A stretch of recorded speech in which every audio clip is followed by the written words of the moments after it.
Well, bitcraft seems to be a good theme for my videos. No point in stopping now.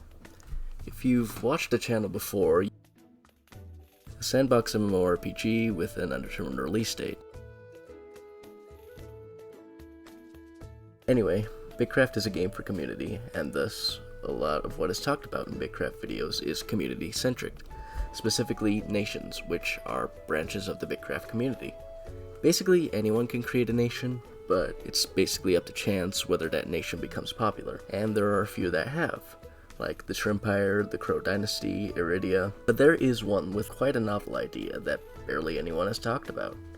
I mean, I'm sure it's got a fair amount of members, but not a whole lot of publicity. I'm talking about the Explorers Guild, the one guild that has centered itself on not being only a home base, but the idea of getting out in the world and seeing all its sights. And that's what a lot of people will be doing in bitcraft, maybe settling down someday, but not before they've explored the world. The Explorers Guild was founded on the 17th of September 2021, and had been about its namesake basically since day one of bitcraft even. I actually didn't know that.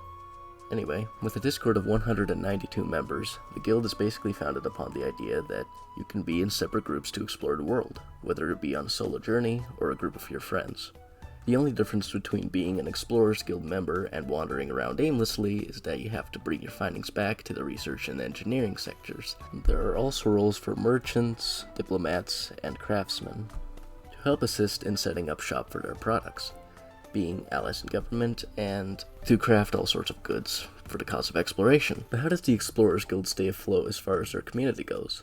Well, from what I've seen, they have a pretty consistent level of activity in their Discord server. It is mostly from the people who are in charge, however there are still others that do chat with the Explorers Guild, though not as many as last year brought in. However, the game's still in a waiting area. Not as many people are talking about it, thus leading to less activity basically everywhere throughout the community. Though the Explorers Guild has still managed to stay active thanks to these few that talk there. So overall, the Explorers Guild is basically going to be an archive of sorts to maintain their findings, research them, and to archive them to better understand the past, the present, and maybe the future of the bitcraft world. With a decently active community as of right now, and hopefully more active community later on, links in the description by the way, I wish them luck in this endeavor, and hope to see them on the other side of pre-alpha.